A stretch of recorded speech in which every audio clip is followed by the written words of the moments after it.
Ang Ebanghelyo ay tumutukoy sa banal na pagkagalit.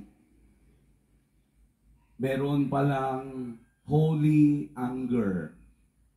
Ang pagkagalit pala ay hindi lamang dahil sa gusto mo lamang magalit. Ang ipinakita ni Jesus ay banal na pagkagalit dahil sa isang bagay na ayaw niya sanang mangyari sa tahanan ng kaniyang ama.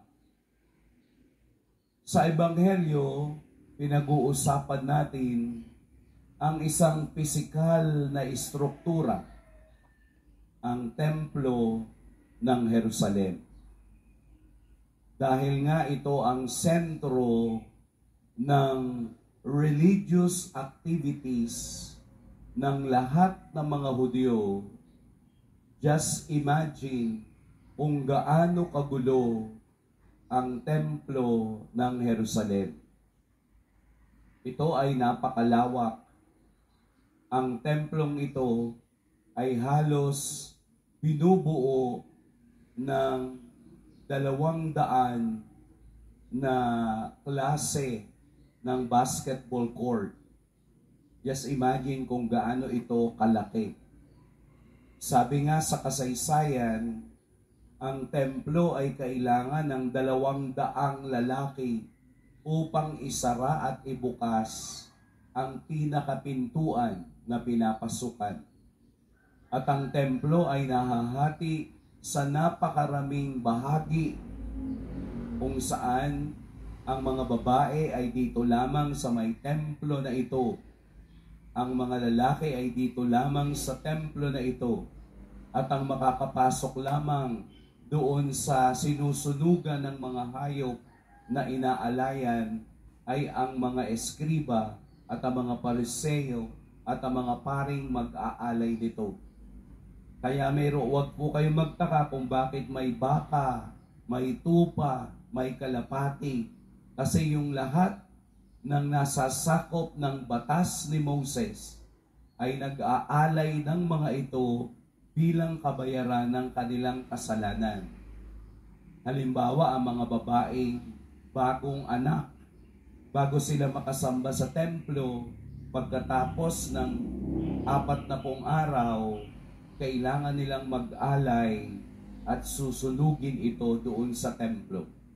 Ang mga taong galing sa sakit na halimbawa ay ketong na pinagaling, ito ay pupunta sa templo, bibili ng mga tupa, kalapati at baka, at iyon ang kanilang iaalay. Bakit may salapi? Kasi yung mga perang nagpapalit doon sa loob ng templo, hindi tinatanggap yung pera ng Romano.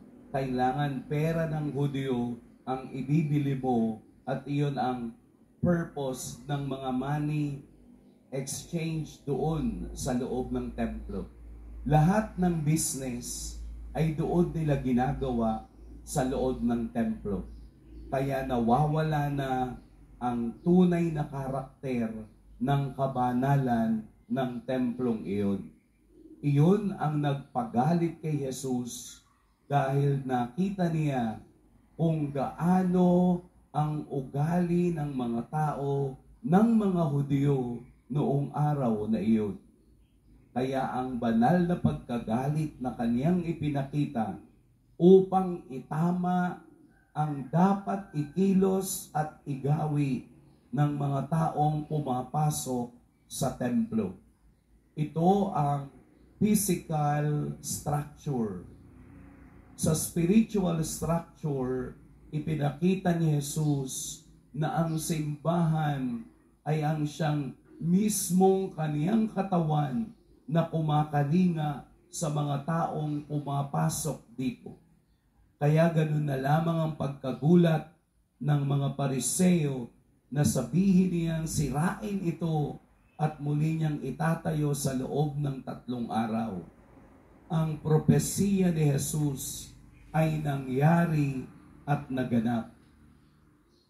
Bumagsak ang templo noong 70 AD at hindi na ito muling naitayo pa. At sa pagbagsak na iyon, muling bumangon ang isang tunay na simbahan na walang iba na si Jesus ang pundasyon at siyang mystical body nito na tayo ay kaniyang mga alagad. Na tayong nangangalaga sa simbahan ay kailangang magkaroon din ng ugnayan sa isang edifisyo o istruktura na ating pinupuntahan. Kailangang dala natin ang kabanalan upang makita natin na ang bawat simbahang ating pinupuntahan ay tahanan ng Diyos at lugar ng kabanalan. Katulad ng simbahang palasyo sa Laterano sa Roma, kung saan ito ang mother of all churches. Ang unang simbahan, ang sentrong simbahan na itinatag bilang mystical body ng Diyos na siyang nagbibigay ng pagkakaisa sa ating lahat. Ang bawat simbahan ay saksi sa kasaysayan ng pag-unlad, pagbagsak, pagbangon ng isang pananampalataya. Kaya po ito ay hindi lamang isang physical structure dahil tayo ang simbahan. Tayo ang bumubuo nito. Bawat isa ay batong ipinagsasama-sama upang maging matatag, upang maging malakas, upang ang pundasyong itinatag ni Jesus sa mundo ay magkaroon ng lakas para naman sa iba. Ang simbahan ay simbolo ng pag-ibig at pagmamahal ng Diyos. Dito pinapakita natin na mayroon tayong koneksyon sa Diyos, na mayroon tayong ginagawang kasaysayan sa ating pananampalataya, kaya dapat nating ibigay ang lahat ng pagtanggap, ang lahat ng pagrespeto, ang lahat ng kabanalan na pwede nating ibigay sa Kanya. Ito yung dapat nating gawin na sa bawat lugar, na sa bawat kilos at galaw ay palaging naaayon doon sa lugar na iyong pinupuntahan. Meron po kasing nagalit sa akin nung ako ay bata pang pari. Dahil mayroong nanay na may dalang anak. Okay naman po yun, wala naman pong problema. We encourage nga yung mga bata na isama sa pagsisimba. Alam niyo kung ano yung problema? Habang nagmimisa, yung anak niya naglalaro sa gitna ng aisles. Okay pa rin yun, naglalaro, hindi mo naman talaga mapipigil. Ano ba problema? Yung sapatos ng bata, yung tumutunog. Uso yun noon no? Yung mga sapatos na to, yung kada apak ng bata. Ayun, habang nagtatatakbo siya, yung bata, okay lang, nag-e-enjoy, hindi niya nauunawaan yun Pero yung nanay, tuwang-tuwa pa siya na tumatakbo yung bata sa gitna ng aisles. So lahat ng tao sa kanya na nakatingin dun sa bata, hindi na nagsisimba, na wala na ang koneksyon kung ano yung nangyayari doon sa simbahan. Kasi nandun siya sa kanyang personal na gusto na gawin at tingnan. So after the Mass, sabi ko, Mami, sa susunod po, sana wag nyo nang pagsuotin ng sapatos. Tama ba ako? Mali.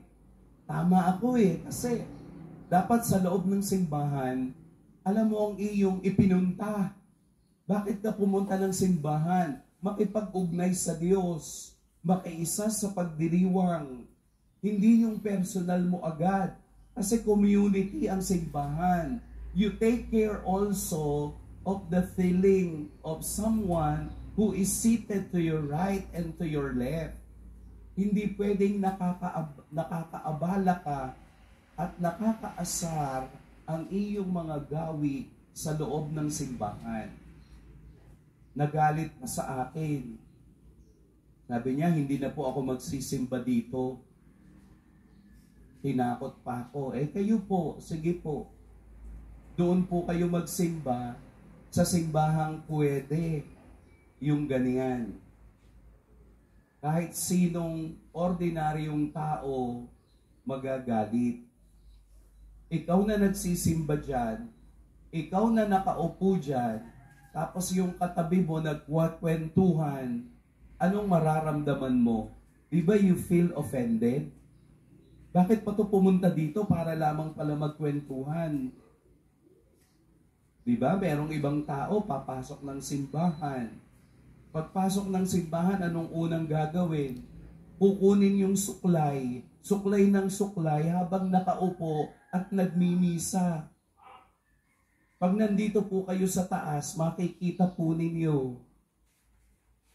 Makikita ninyo ang ginagawa ng iba na hindi ata aware na ang kabanalan ng Diyos ang siyang dapat unang mangingibabaw kapag tayo'y pumapasok sa loob ng simbahan.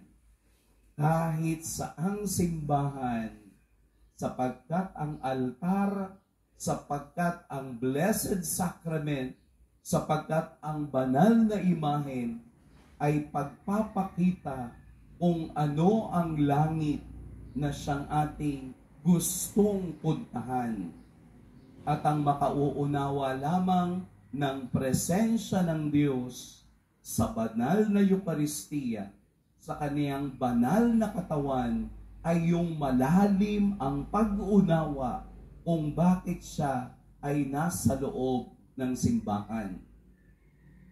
Ang tao lamang lumalalim sa salita ng Diyos ay nakauunawa na sa kaniyang pag-upo, siya ay umuugnay na sa Diyos. Siya ay nakikipag-ugnay na sa Diyos dahil alam niya na ang pagsamba ay isang relasyong patuloy at tuloy-tuloy at hindi dapat ito masisira ng anumang bagay sa labas. Kaya si Jesus ay nagalit. May karapatan tayong magalit kung ito ay mga bagay na banal at umuugnay sa Diyos. May karapatan tayong tumingin sa gawi ni Jesus ng kaniyang pagkagalit kung nakikita nating hindi na tama ang ginagawa mismo sa loob ng simbahan. Sapagkat ang simbahan ay ang simbolo ng presensya, ng pagmamahal, ng awa ng Diyos. Maraming bagay ang mabubuti. Maraming bagay ang magagawa natin. Pero meron lang tayong dapat gawin na tama sa loob ng simbahan. Ang ito ay makiugnay sa Diyos at makiugnay sa loob ng buong pamayanan. Matuto po tayo sa salita ni Kristo. Matuto po tayo sa kaniyang mga banal na gawi at mga bilin na ang tahanang ito, ang paniniwalang ito, ang mag-uugnay sa atin sa tunay na diwa ng kalangitan. Mag-ingat po kayo ngayong araw.